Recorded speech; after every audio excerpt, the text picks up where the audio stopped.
మాజీ మంత్రి విశ్వరూప్ కుమారుడు శ్రీకాంత్ రాజమండ్రి పోలీసులు అరెస్ట్ చేసి సెంట్రల్ జైలుకు తరలించారు. 3 రోజుల క్రితం ముదరైలోని పోలీసులు అరెస్ట్ చేశారు.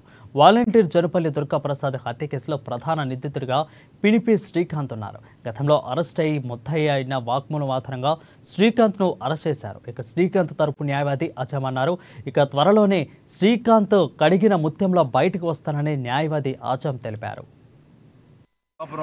ప్రిన్సిపల్ జూనియర్ సివిల్ జడ్జ్ కోర్టులో ఒక మర్డర్ కేసు అభియోగంతో ఐనవెల్లి పోలీసు వారు కోర్టులో ప్రవేశపెట్టడం జరిగింది.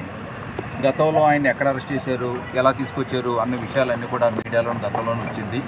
ఈరోజు కోర్టు వారి ముందు ప్రవేశపెట్టిన తర్వాత ఆయనకి 4 నవంబర్ 2024 వరకు జ్యుడిషియల్ కస్టడీకి డిమాండ్ చేయడం జరిగింది. ప్రస్తుతం ఆయనకి రాజమండ్రి సెంట్రల్ జైలుకి తరలించడం జరిగింది. మిగతా విషయాలు కోర్టు విచారణలో ఉన్నాయి కాబట్టి ఒకటి మటుకు చెప్పగలను, కేవలం గతంలో అరెస్ట్ చేసిన ముద్దాయి ఇచ్చిన వాంగ్మూలాన్ని బేస్ చేసుకుని ఇతన్ని అరెస్ట్ చేశారు తప్ప ఏ రకమైన డాక్యుమెంటరీ ఎవిడెన్స్ లేదు. ఇతను రాబోయే కాలంలో కడిగిన ముత్యంలా బయటకు వచ్చే ఆస్కారం ఉందని చెప్పేసి యాజ్ ఏ అడ్వకేట్గా మీకు అతన్ని అడ్వకేట్గా నేను మీకు తెలియజేస్తాను. అమలాపురం